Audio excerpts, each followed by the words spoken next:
Have you ever loved someone or something even though they're bad for you? Have you ever had a love interest represent what might have been? Last night I watched Variety Lights, a 1 hour 37-minute romantic comedy drama movie from 1951 directed by Federico Fellini and Alberto Latuada. And there's no reason for Fellini to be as good at making movies as he is. This was his first movie, and even though I think this didn't hit me as hard as the others did, you can see my review of La Strada if you want to hear about me crying uncontrollably days later. Now, I feel like I say that in a lot of my reviews, and now that a few of you have watched a few of my reviews, I'd like to explain that. I think I grade movies differently than a lot of folks. For one, I love movies so much that it's much rarer for me to dislike a movie than it is for me to like it. In his book Director's Cut, the director John Waters wrote that, quote, "There's no such thing as a bad motion picture because, quote, usually at least 1 second, 24 different frames, in every film can be memorable." Now, I wouldn't go that far. There are some movies that I do deeply dislike and would call them bad. When I sit down to watch a movie, my hope is that I'll get emotionally moved in some way. The more, the better. It's a cathartic roller coaster ride for some amount of time. Take me away, you know? And so my scale is 1 to 5 stars, with 5 being a perfect movie. But sometimes movies can be even extra perfect. If I think a movie is in my top 100, it'll be a 6-star movie. If I think a movie is in my top 10 or 15, it'll be a 7-star movie. But anything 5 or above, there's nothing about it I would change or want to be changed. So it just doesn't feel right to say it's anything less than 5. But sometimes I need a little extra oomph, you know, like that famous line in Spinal Tap. These go to 11.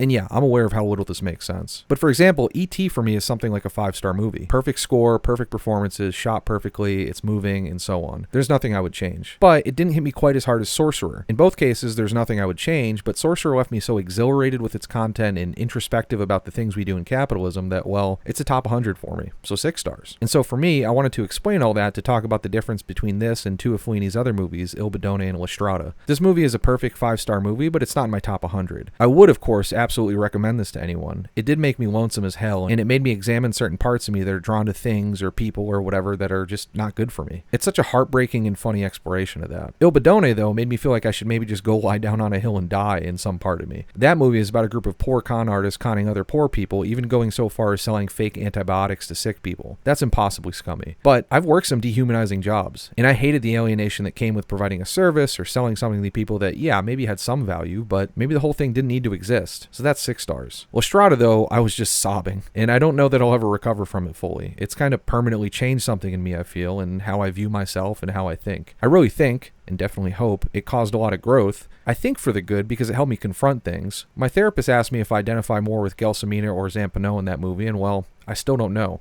I'll probably be thinking about that for years. And so yeah, that's one of the 10 or 15 movies that most affected me I think I can ever remember watching, so 7 stars. And again, I know that makes no sense, but you know, I gotta be me. And so I know I didn't talk a lot about this movie. Sometimes that'll happen on my channel, but I wanted to say thanks for listening anyway, and if you've made it this far, please let me know how you rate movies in the comments, and please like and follow. And have a great day.